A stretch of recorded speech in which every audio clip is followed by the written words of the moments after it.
I'm Linda, 22 years old, and that day was my college graduation, a moment I had imagined for 4 years, picturing my parents sitting in the audience, waving and smiling with pride. But when the stage lights turned on, when applause filled the auditorium, their seats remained empty. My mom had texted me. "We're too tired after a long week at work, hope you understand." I nodded. Tried to understand. Tried to believe they couldn't come because they were just too busy. But then, right before I stepped out of my dorm room, I opened Instagram. One photo. My mom, dad, and my younger sister Sophie beaming with joy in the middle of a shopping mall, arms full of designer bags. The caption read, "Shaking off exhaustion, helping our baby heal from heartbreak." My sister had just broken up with her boyfriend, and they skipped my graduation just to go shopping with her? I stared at the screen, my lipstick still wet, my throat tightening. I didn't cry. I just quietly stood up, walked out of that empty room, carrying yet another crack in my chest, not because they didn't come, but because I had still hoped they would. Have you ever stood alone on the most important day of your life? No one there to pat your shoulder, no one looking at you with pride. If you've ever been through something like that, I'm here, and I want to hear your story. Where are you watching from? Drop a comment below. I used to believe that if I was obedient, quiet, never a bother, I would be loved. I was the kind of child people called easy.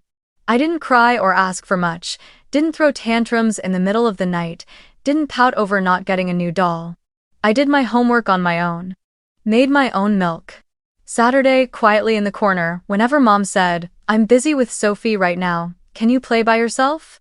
And slowly, I learned how to make myself invisible so things at home could stay peaceful, so my parents wouldn't have one more thing to worry about. Sophie is 4 years younger than me. From the moment she was born, the house seemed to revolve around a new son, one that could cry louder, ask cuter, and capture every bit of attention in the room. Her birthdays were always filled with flowers, balloons, and 3-tier cakes with her favorite cartoon characters. My birthdays? Usually just a rushed message from mom.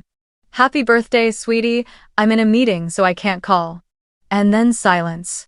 One year, I made myself a birthday card and placed it on the dining table. The next morning, mom saw it, smiled softly, and said, "You're so sweet, you're so mature, you make me worry less." I used to feel proud of that, until I grew up and realized, when a child is praised for being mature, it often means they've learned how to endure everything in silence. I remember the first time I won first prize in the school's drawing contest. The theme was family home. I drew a small wooden house with 2 sisters standing in the yard, and our parents sitting far back under the porch. My teacher said my artwork was full of emotion, and the school invited parents to attend the award ceremony on Saturday morning. I was so excited bringing the invitation home, picturing mom hugging me, smiling proudly as I walked up to receive my award. But that Saturday morning, mom just said, "Saturday? I need to bake Sophie's birthday cake. I can't make it. But you go ahead, you're a big girl." I nodded, then rode my bike to school alone. As I held my certificate on stage, I looked down at the row of parent seats. Empty. I remember clenching my fist, swallowing the tears.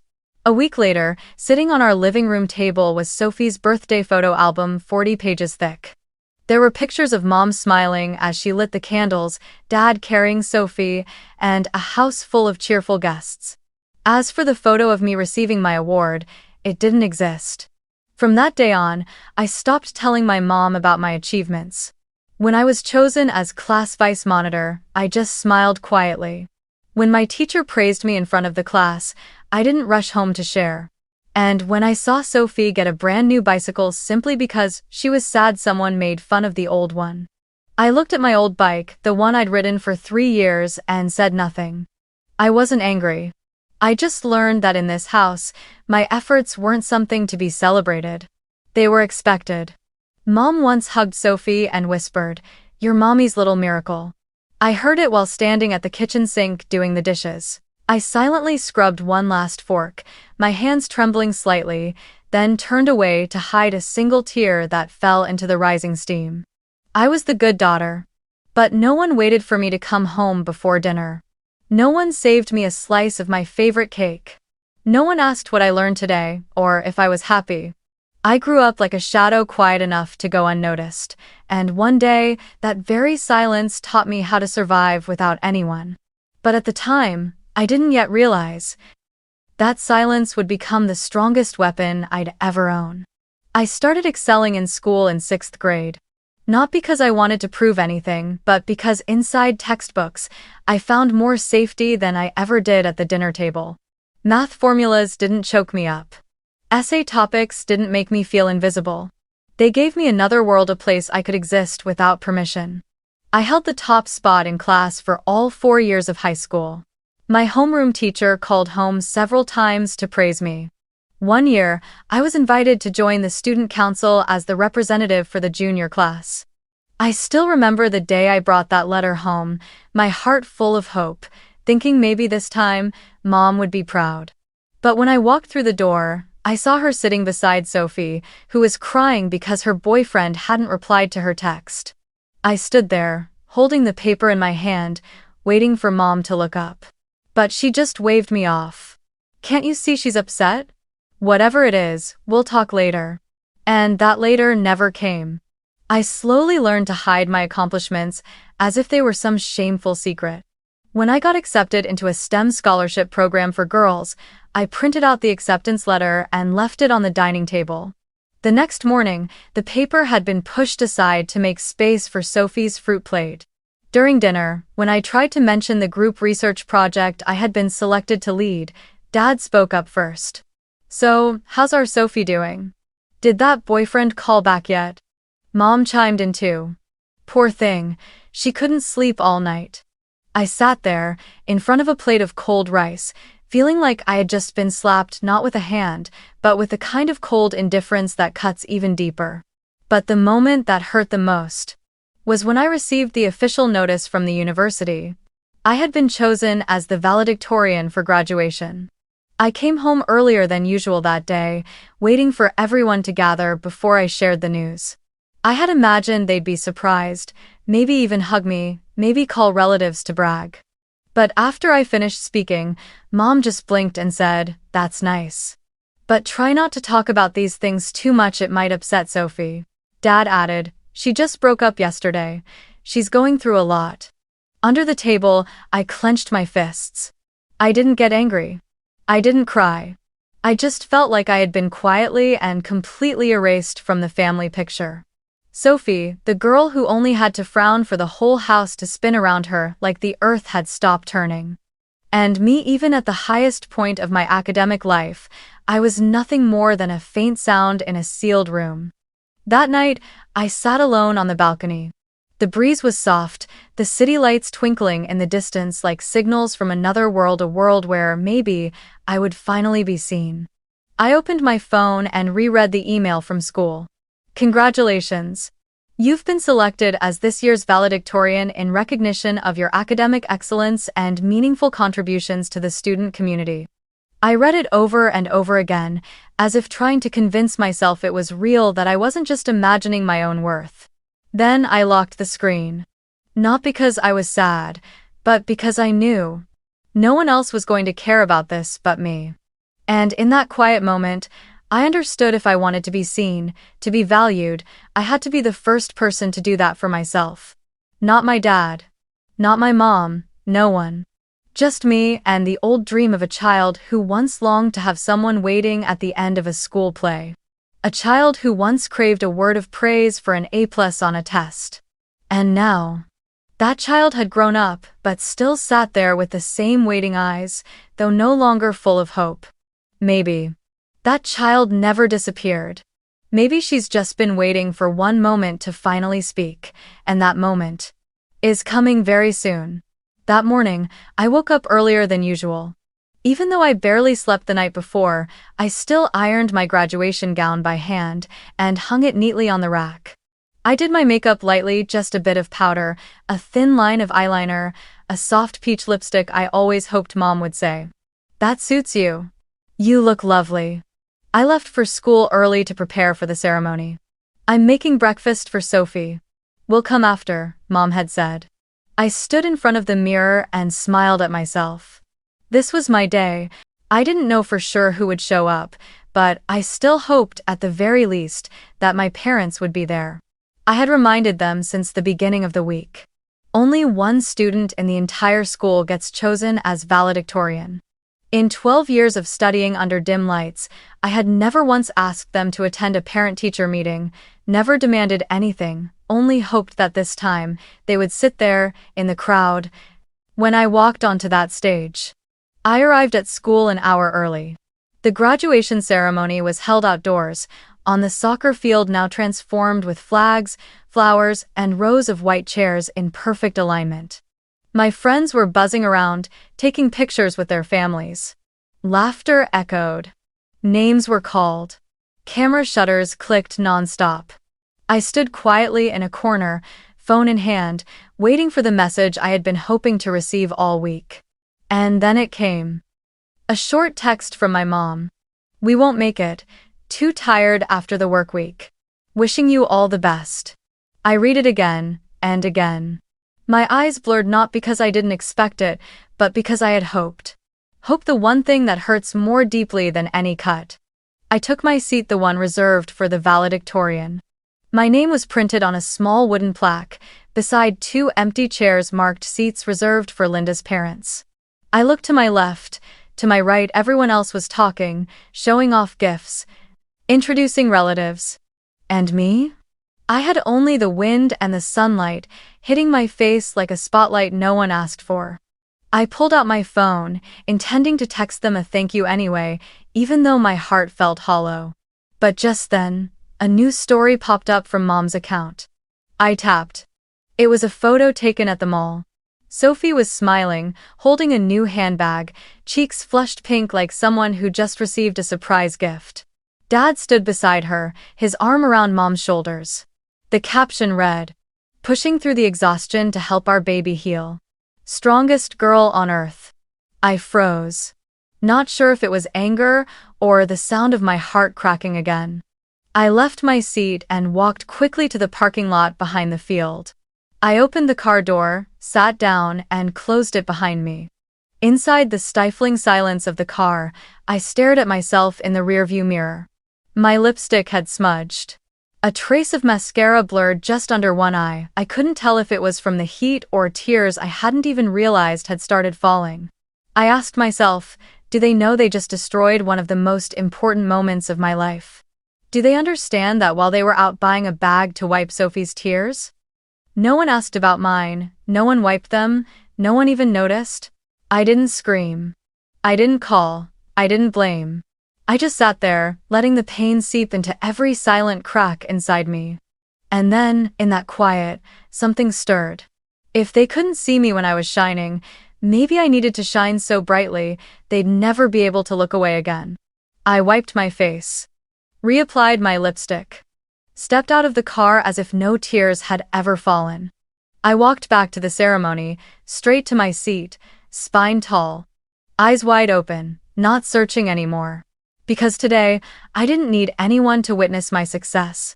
I would be that witness myself. On that stage. In front of the entire school.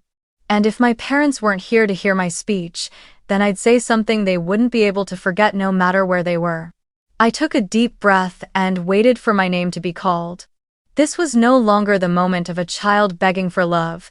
This was the moment of a person who had decided never to let herself be forgotten again. I walked slowly down the path leading to the ceremony grounds, each step echoing clearly amidst the joyful noise all around me. Everyone had someone beside them, fathers hugging their daughters, mothers fixing graduation caps, little brothers chasing after sisters with flowers shouting, "Take a picture with me." And me? I had only the wind and the steady sound of my heels tapping against the concrete. No one looked at me. No one seemed to notice that in this sea of celebration, someone was walking alone, not because she had no one, but because the ones who were supposed to be there had chosen to be somewhere else. I reached the section reserved for the valedictorian, where rows of white chairs were neatly tied with ribbons, and my name was printed on a small plaque at the front row. I sat down, folded my gown, smoothed the edge gently. Around me were voices chatting, names being called out, camera shutters flashing endlessly. I gave a faint smile to a classmate when he introduced me to his mom. She shook my hand, congratulated me for being chosen to speak. I thanked her, then glanced at the seat beside me, still empty, still reserved for my parents, though I knew no one would ever sit there. I couldn't tell if I was angry or simply learning how not to wait anymore. This feeling wasn't like before, no burst of fury, no tears threatening to spill. Just a quiet recognition. I had hoped again, and once again, I was left behind. I remembered the first play I ever performed. I played a silent tree in our third grade spring show. I waited outside the school gate in my homemade brown costume, holding a trembling green paper leaf. But she didn't come. So I stood on stage like a real tree, still and unnoticed. I remembered seventh grade, when I was the only student chosen to recite a poem at the school's celebration. I prepared for a week, picked out my best dress, practiced until my voice cracked. But when I came home excited to tell her, she just said, "Oh, I have a work party tomorrow." I remembered ninth grade, the day I won a city-level math medal. The whole school cheered when my name was announced over the speakers, classmates clapped. But when I texted, "I won the prize," I got only, "I'm in a meeting, let's talk tonight." I swallowed hundreds of tears like that, and every time I did, I told myself, maybe next time will be different. But this time, I didn't believe that anymore. Because I finally understood, no matter how hard you try, it doesn't guarantee love. Not because you're not enough, but because some people simply aren't capable of seeing the value in others unless that value reflects their own pride. Today is the last day I will sit in the audience of my own life, waiting for applause. I looked up at the stage, glowing brighter by the minute. The podium I was about to step onto, it was no longer a place I wished my parents could see me from. It was a place where I would see myself in full light, the light I had longed for my entire childhood. No more tears, no more fragile hopes, just clarity. And a promise to myself. This is the last time I will let someone else determine how I feel. Silence does not mean weakness. And walking alone does not mean I'm lonely. Sometimes, it's only in silence that we truly find our voice. And today, I was ready to speak it. In front of the whole school, in front of the world, and in front of my own heart. And now, please welcome this year's valedictorian, a student who has outperformed more than 400 classmates, not only with academic excellence but also with quiet inspiration. She's someone we believe will leave a deep mark wherever she goes. Please welcome Linda Turner. The applause roared like a rising tide, but I barely heard it. Everything blurred as I stood up, fingers gripping the folded speech in my hand, taking one step after another toward the stage. I didn't look around, didn't search for a familiar face in the crowd. I already knew there would be none. No eyes waiting for me. I climbed the final step. The spotlight hit my face, so bright it blurred my vision. I placed the paper on the podium and looked out over the audience, a sea of people, filled with families, teachers, friends, and me, alone among them all. I opened my mouth. My voice echoed through the microphone, low and steady. Good afternoon, everyone. My name is Linda Turner. Before I talk about academics, I want to take a few seconds to thank those who've walked this path with me, sometimes with just a nod, a brief check-in, or simply their presence. I lifted my gaze, unblinking. This speech isn't to claim credit. And it's not meant for applause. It's a thank you to those who stayed, even in silence, and to those who chose to be absent today. The whole auditorium seemed to hold its breath. I could hear the leaves outside rustling faintly, brushing against the frozen air wrapped around the crowd. A few murmurs drifted through. Someone placed a hand on their chest. Someone glanced at their loved one beside them. And me. I stood still. Over the years, I've learned that sometimes what makes you strong isn't who cheers for you, it's the moments you rise on your own, when no one calls your name. I paused, eyes locked on the camera streaming live to the school's fan page. No expression. No anger. Just the eyes of someone who no longer expected anything from the other side of the screen. In the back rows, a classmate was watching the live stream on her phone. The speech struck her so deeply that, without thinking, she commented under the video. At Helen Turner, at James Turner, valedictorian of our school. Wow. Your daughter is amazing. The comment quickly got dozens of hearts. No one knew that those two names were my parents. I continued speaking, not looking at the paper anymore because every word had already been etched into my heart. Maybe the hardest thing isn't the studying or the exams, it's learning how to walk through the pain of being forgotten without letting it define you. And today, I'm not standing here to be acknowledged. I'm standing here because I've already acknowledged myself. A wave of applause rose through the air. But I stood still, not bowing, not smiling just yet. I looked down, not searching for anyone, but quietly saying goodbye to the version of me that once lived in those old years. The version that longed for a loving gaze. That cried when no one showed up. That kept trying, just to be seen. Today, I didn't need that anymore. I stepped down from the podium. No one knew that, somewhere else, two people were staring at their phone screen, unable to speak. Because for the first time, they realized they hadn't just missed a ceremony, they had been absent from an entire journey. And that journey went on without them. 2 hours after the ceremony, the afternoon sun had begun to soften, and the parking lot near the school field was nearly empty. The cheerful chatter from earlier had faded, replaced by the sound of car engines and gravel crunching under wheels. I walked slower than everyone else, deliberately falling behind, because I knew someone would be waiting, though not to congratulate me. The familiar silver SUV was parked 3 rows over. Sophie was standing outside, hands on her hips, eyes red and puffy, mascara streaked like she'd just finished crying. My mother sat in the passenger seat, staring at her phone screen. My father stood leaning against the car, holding a water bottle, eyes distant. The moment she saw me, Sophie stepped forward. No greeting, no preamble. Her first words came out trembling, like an accusation. "Why did you say that on stage? Mom posted a story to congratulate you, but everyone's just messaging about your speech. No one's asking how I'm doing. No one even asks if I'm okay." I looked at her, this girl who had always been held when she was sad, comforted when she was hurt, gifted designer bags after breakups. And now, she was crying, because I was finally the one being seen. Mom stepped out of the car, about to say something, but changed her mind.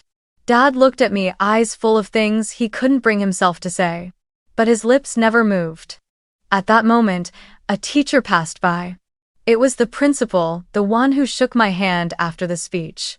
He stopped, glanced at my family, and smiled kindly. "You're Linda's parents, right? She's incredible. I've never seen a speech silence a crowd like that. You must be so proud." None of the 3 could find words.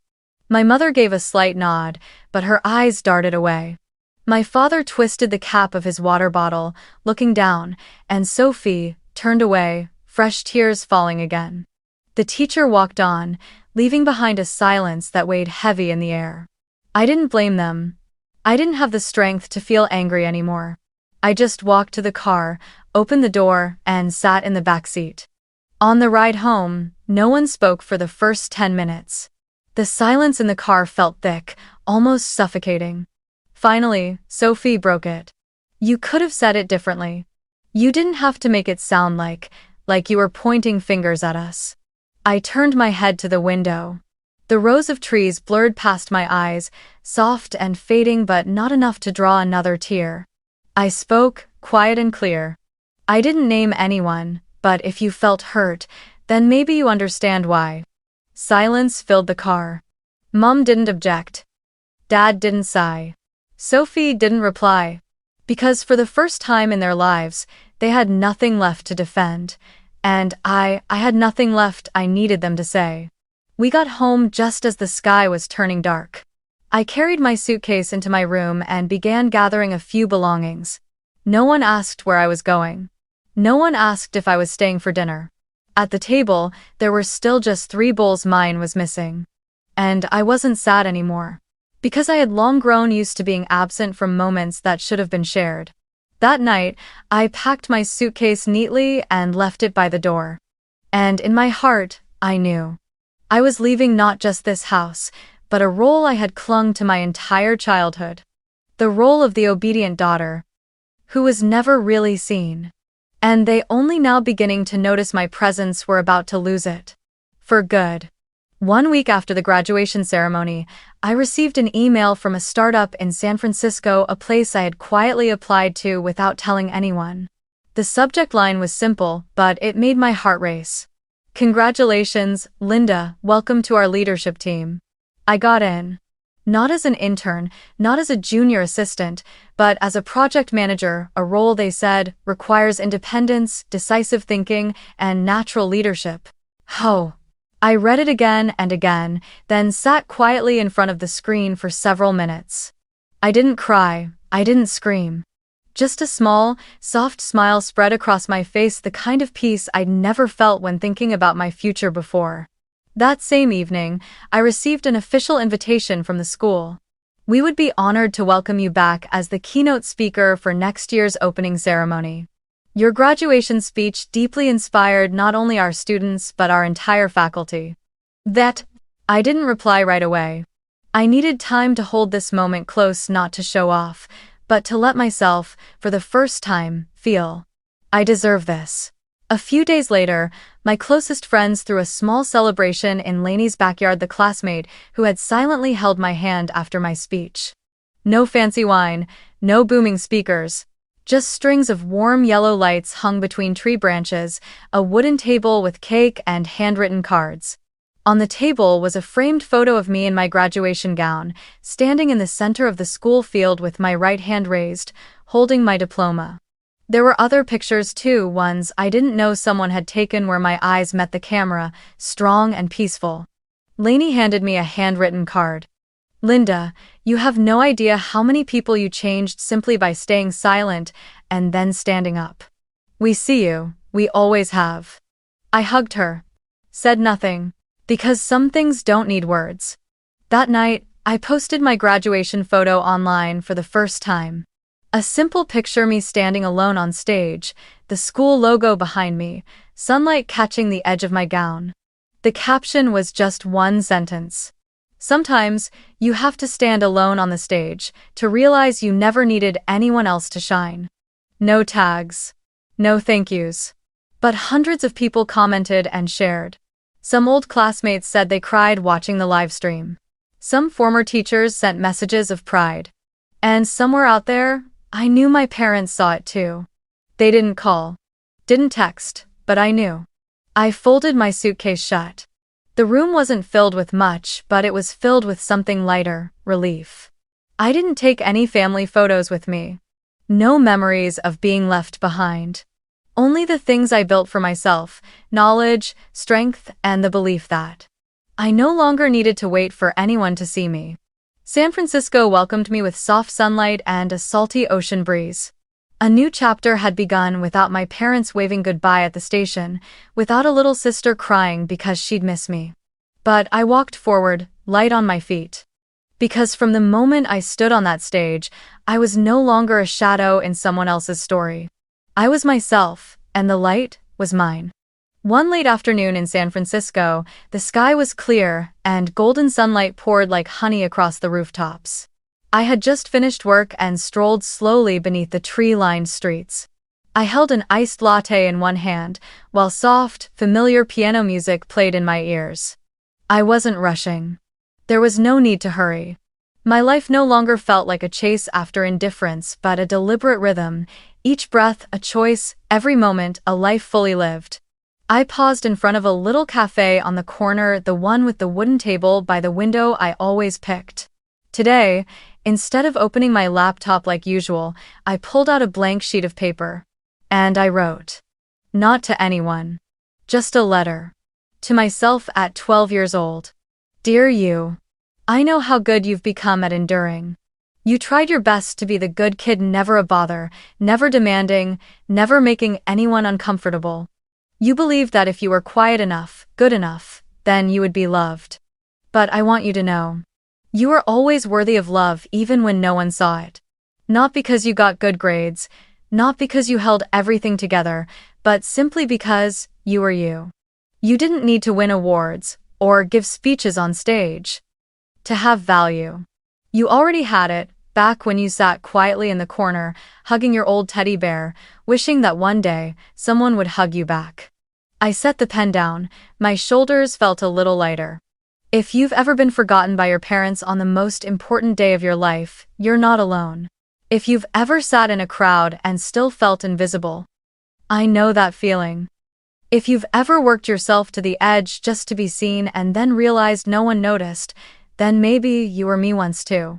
And if you've chosen silence over blame, walked away instead of begging, grown instead of waiting, then you are stronger than the people who once made you feel small. We don't need revenge. We just need to live brightly enough that our very existence becomes the answer. Where in the world are you watching this story from? Drop a comment below. I'd love to hear your story. And if you've ever had to stand alone on the stage of your life, tell me how you walked through it. Don't forget to like, subscribe, and share if you saw yourself in this story. Because somewhere out there, someone may be waiting to see themselves in your light.